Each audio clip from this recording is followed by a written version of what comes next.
Okay, good morning, everybody. Thank you all for being with us here today to announce a new event organized by some key leaders in the city's mental health sector. Boy, that pandemic was not over, but hopefully the worst of it's over. But as we learned during the pandemic, mental health is not discussed often enough. But we know that it's all essential to our well-being. Everybody has mental health. And the question is, where is it on the scale? But everybody's experienced some type of anxiety before, depression in their life. So the question is, how do we address it and how do we deal with it? And mental health is as important as physical health, right? I mean, if you can't be thinking straight and you're not feeling good about yourself, then you're not optimally performing. So mental health determines, obviously, how we face our daily life, and how we are feeling mentally affects our decision-making, how we handle stress, how we perform, how we communicate with one another. The list just goes on and on. It's with us all the time. There's a bigger issue, too. We think about us individually, but think about the collective trauma that we've experienced together over these last couple years in particular.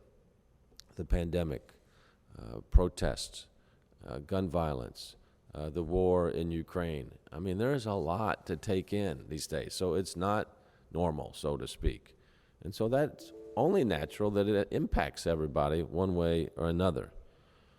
There's great loss that's taken place. Think about during the pandemic when people passed away and we couldn't attend funerals, or we had an elder relative or an elder friend in a nursing home and we couldn't be there when they passed away. That's really hard on everybody. And so processing this grief is something that takes a long time and was not addressed in a, quote, normal manner during the depths of the pandemic. So May is Mental Health Awareness Month, but obviously we should be raising awareness about mental health all year round, 24/7.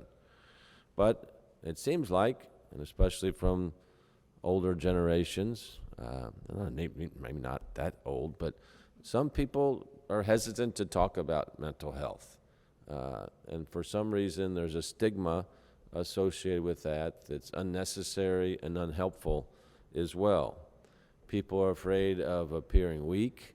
I'm not feeling good, I'm depressed, I'm anxious, whatever it might be, as opposed to saying, okay, I need to share this with somebody. Because what we know is that people are not alone when they're struggling with their mental health, or they're just not feeling at optimum performance.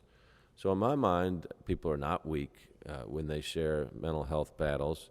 I think it's both the smart thing to do and the brave thing to do, not just for yourself, but then what you're going to find is other people are going to say, well, let me tell you what I'm feeling, how I'm feeling right now. So it's a liberating moment for many folks. So if you're struggling with issues like grief, depression, and anxiety, you can bet that you are not alone with these battles. Those feelings, too, I want to emphasize, are totally normal, especially with what we have gone through on these past couple years. It's been very, very difficult. So it's just normal, again, for people to say, I'm just not quite feeling like the way I want to feel. When you take this out to its worst manifestation, in 2020, in the Commonwealth of Kentucky, more than 800 people died by suicide. And last year, just in Jefferson County alone, more than 150 people took their own life. And the number for 2022 has already surpassed 50, so we're about on the same pace as last year. So all this is really important for us as a community to progress through. And that's why we are here today to announce Louisville's first ever MindFEST event. It's a mental health festival, and I love that it's a festival, right? It's not a clinic, it's not an event, it's a festival that will take place May 21st from 10 a.m. to 6 p.m. right here at Roots 101 African American History Museum. Let's hear it for the MindFEST. Come on. So today with us, we have the MindFEST team to talk more about the event that is aimed to reduce the stigma of mental health and connect people with resources. First, I want to introduce Emily Elizabeth, co-founder of MindFEST and the host of the Wandering Mind podcast. She's going to tell us what sparked the idea for MindFEST. Emily? Good morning, everyone. Thank you for being here. So MindFEST started with the idea surrounding the fact that for so long I had struggled with ADHD, depression, and anxiety and felt very alone in the process. I mean, as young as elementary school is when I was struggling with this. And it's been an ongoing journey. And finally, I got to a place in my mental health journey where I was comfortable. I was feeling much better. And I had this inspiration as I was listening to a bunch of podcasts at the time. And I was like, I think I want to start my own podcast, and I want to share what I've learned and continue to learn and let people know that it's okay to struggle, it's okay not to be okay, and it's okay to talk about it. And so the Wondering Mind podcast was born 2 years ago. I actually launched the first episode on my birthday, which was scary but also very exciting. And that's how I met Amanda Villavisas, who's the founder of Mental Health Louisville. And through her guidance and networking with her, I met Faith and Randy Woodford, who actually came up with the name MindFEST. And together we kind of collaborated on this idea that came to me where I thought, now I have the podcast and everyone else that I've met is doing such amazing things here in the community. Let's let people know what they're doing. Let's let people know about these amazing mental health organizations that are doing this work, but not many people know about. So I pitched it to Faith, and I pitched it to Amanda and Randy, and they were 100% on board. And a year later, here we are, and MindFest is happening next week. And we've also have the rest of our team who's joined us through additional networking and meeting each other through, Faith and Amanda and everything. But we're just so thrilled. And so it all started with just talking about what I'd been through and community. So, thank you. Faith, do you want to talk about it?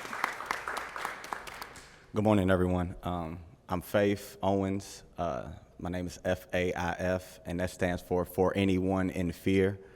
You always have faith. That's a name that I created. I'm a musical artist from here in Louisville, Kentucky. And mental health is really huge on myself as I battle with it. Personally, back in 2014, I lost my best friend and his girlfriend in a car accident that I was involved in. And since then, I've just used music as a way to connect with individuals and be able to tell my story and let people know that mental health is real and it is open, to be able to open this conversation up for us to talk about and be comfortable with it. And in all community. So with Emily, like Emily said, coming up with the idea of MindFest was like something that the community needed. It was something that the healing after the pandemic, we all still need the awareness, of what's going on in our community. So with the great team that we have, we wanted to create something that was, healing the community is what we call it. Something great, something passionate that we're all about. And it's just a great thing that's just come to life, and we're just so thankful for the community of the support, and we can be so more thankful. So, yeah. Thank you, Emily and Faith. Appreciate that. Now we're going to hear from some of the other MindFest team members. Amanda Villavisas, Director of Mental Health LOU, and a licensed marriage and family therapist, and then Lauren Muir, a licensed professional clinical counselor and co-owner of Martin and Muir. Ladies? Thank you. As the shortest member of the group, I will move this down a little. Thank you all for being here today. As Faith mentioned, at Mental Health LOU, we believe that community has the power to heal. And look at this team. We're connected, we're all coming from different parts of, different jobs, different backgrounds. Lauren and Renisha and I are the mental health practitioners in this group, and everybody else is a community advocate. And so I think that's just a really huge thing to identify and notice. And thank you to my team. So I'm a marriage and family therapist, and I also am the director of an organization called Mental Health LOU, which is a community mental wellness hub where we connect people to mental health resources in our community. And in the last 2 years, we've seen a significant uptick in people requesting mental health services, often people needing immediate services for trauma, crisis, grief, anxiety, especially around COVID anxiety, political anxiety, social injustice anxiety.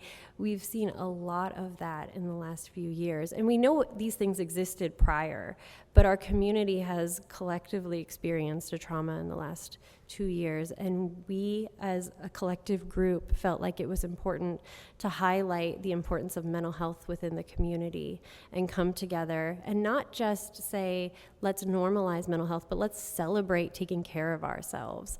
And so that's why we are pulling these resources from the community to bring them here to the to Roots and have them here on May 21st. And so I'm like, some of the biggest things that people are talking about is burnout. And so we want to make sure that people know how to care for themselves, and we also want to really normalize that experience by having people come within the community and see that all these other people here are here because of mental health. And what's more normalizing than that, right? I'll throw it over to Lauren and Renisha.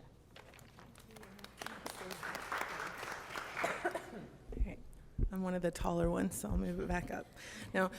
So my name is Lauren Muir, and I'm one of the co-owners of Martin and Muir Counseling, and Renisha Martin is the other co-owner of Martin and Muir Counseling, and you'll hear from her next.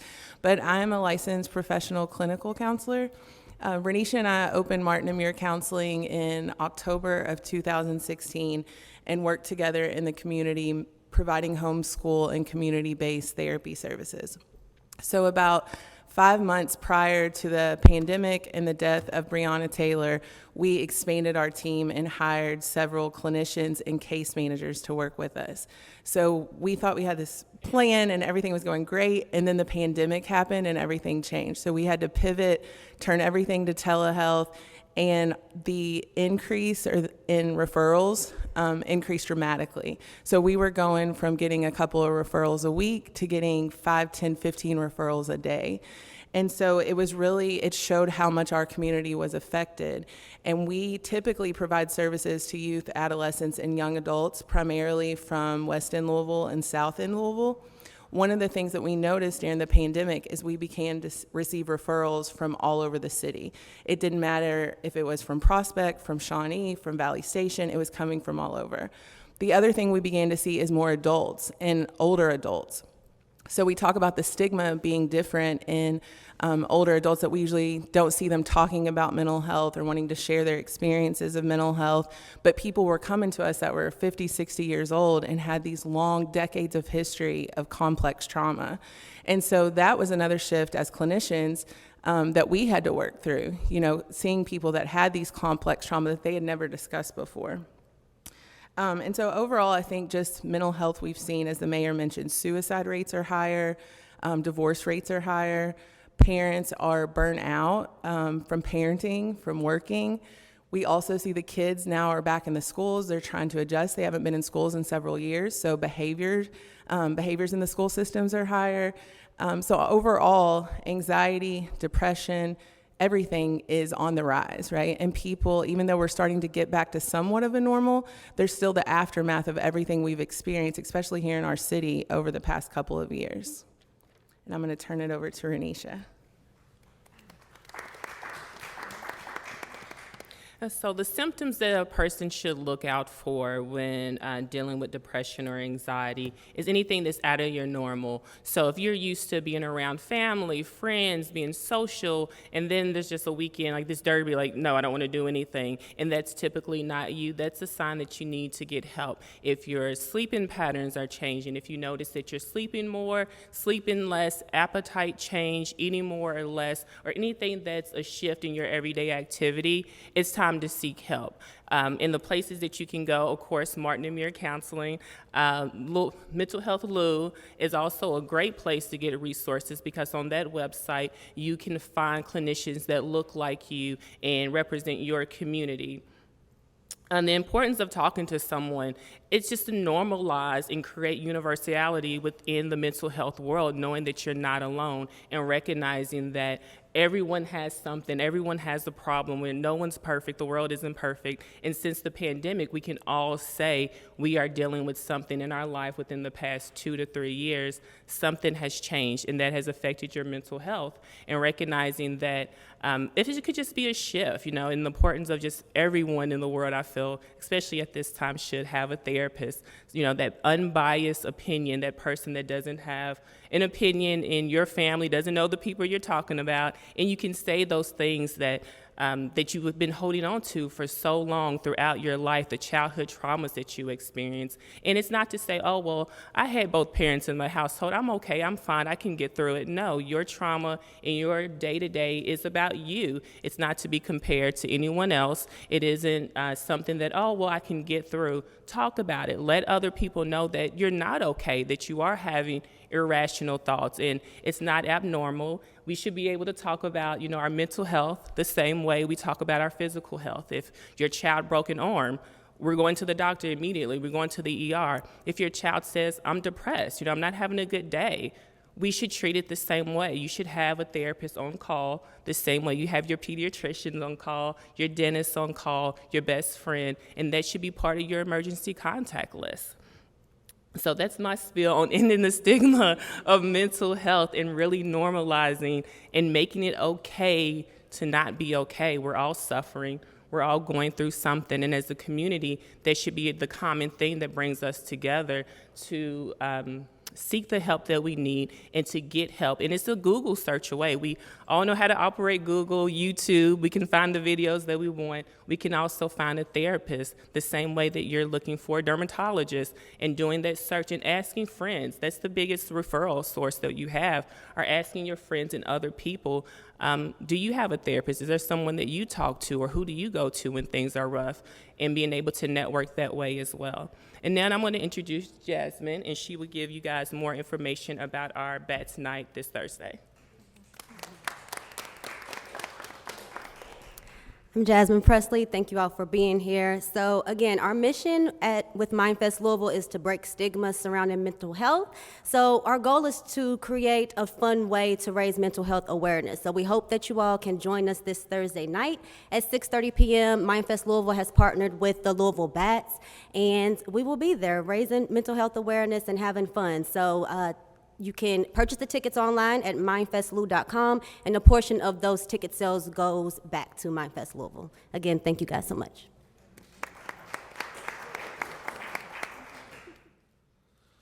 Okay, and I want to just mention one other thing as well, and that is gun violence and the trauma that is impacted on that. If you're a victim, if your family's around it, we introduced a trauma-informed care approach in our city about 3 years ago. We got a nice $5 million grant from the federal government, and that's continuing to roll out by training people and families how to deal with trauma.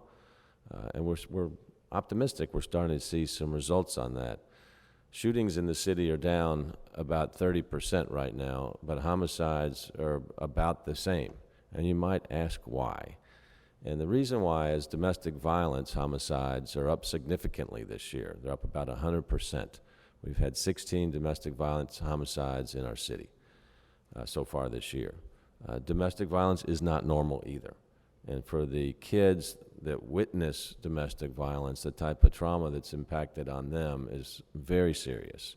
And so when you think about the source of anxiety, frustration, anger, whatever that leads to a domestic violence homicide, that is also something to be dealt with. So just like we're talking about resources for mental health issues, thoughts of suicide, I want to emphasize that same amount of attention be put on domestic violence issues, that if you're in or around a domestic violence situation, there is plenty of help.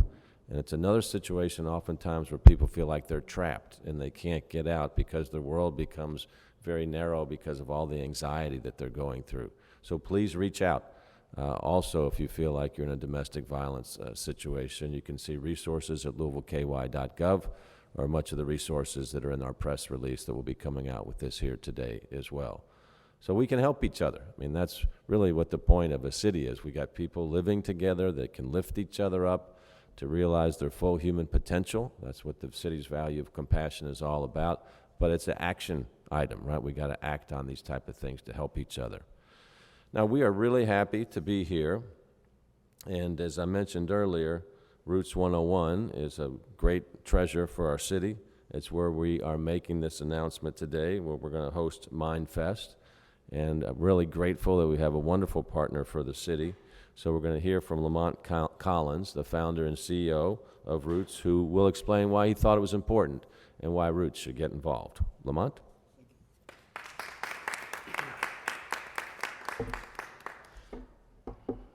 Good morning. I'm Lamont Collins, founder and CEO of Roots 101 African American Museum. Before I get started, if you ever came to the museum, the first thing I say to everyone is that legacies matter. And legacies do matter. And the legacy in the black community is that we have not embraced mental health. So when this came up and I was involved, so many young people came to the museum doing Breonna Taylor.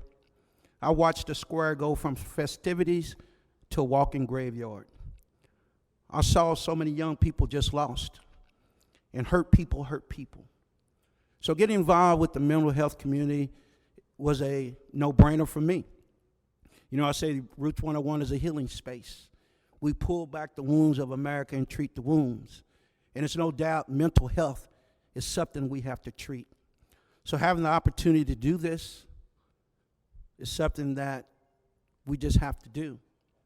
And something that I know that we have a responsibility for at Roots 101, we sell T-shirts that says, "Make our ancestors proud."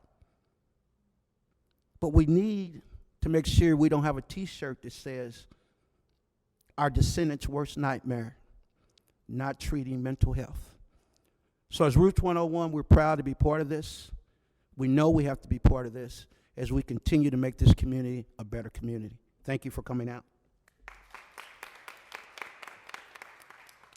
Thank you, Lamont. Appreciate you. Also, I think we should be aware that, you know, there's generational trauma as well. Trauma just doesn't stop and start when someone dies or when someone is born. And, you know, repeated trauma over decades and centuries adds up to all types of challenges as well. So we got a lot of work to do. But it's a great that we're focusing on it and that we're having this festival to help us learn more about ourselves and get to a better tomorrow. So just as I close out here, I want to provide some information that if you're struggling with mental health, know that help is out there. If you're thinking of hurting yourself or ending your life, you can text LOU to 741-741 or call the National Suicide Prevention Lifeline at 800-273-8255 or call, that's the national number. We also have a list of other mental health resources at louisvilleky.gov on the Community Mental Health Services page. So be sure to check that all out. Now, before we hear from some of the fabulous Real Young Prodigies, I would like to present a proclamation to our MindFest team. I really want to thank them. This came about through their own innovation, through their own proactive minds, and said we need to do something. No government stepped in, no big company stepped in. These are just good citizens that are on the front lines of talking about mental health and said we need to do something more. So this is what great citizenship looks like, and I'm really grateful that we have them here in our community. So this is the city of Louisville honoring MindFest Day.